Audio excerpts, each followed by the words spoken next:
Alors, attention, sur son stand au salon de Cologne, KTM a mis le paquet sur les gros trails. Et pour cause, le constructeur autrichien a complètement revu sa gamme Adventure 2017.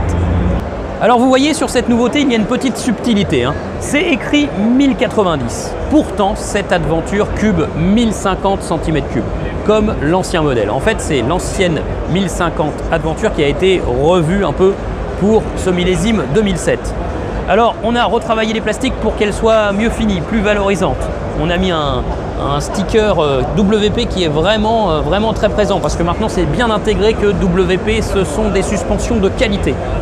Le moteur évolue, il est adapté à Euro 4 bien sûr, mais il développe dorénavant 125 chevaux et ne se limite plus aux 95 chevaux.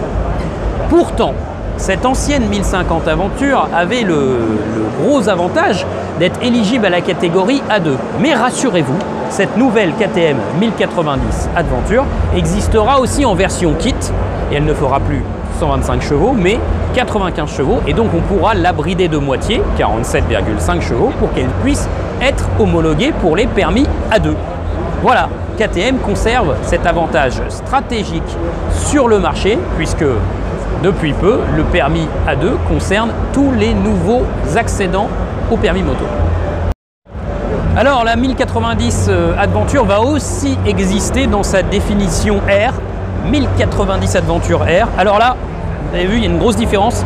Fini les roues à bâton, là, on passe à des roues à rayons, 21 et 18 pouces, chaussées de pneus mixtes, souvent des Continental TKC 80 Twin Duro, donc c'est vraiment adapté à la pratique du tout-terrain. Les suspensions évoluent aussi, là on est sur des débattements de plus de 200 mm, et puis la selle bien sûr elle devient beaucoup plus haute, là c'est sûr. Pour un petit gabarit c'est pas évident, même si la moto est dans une configuration de stand.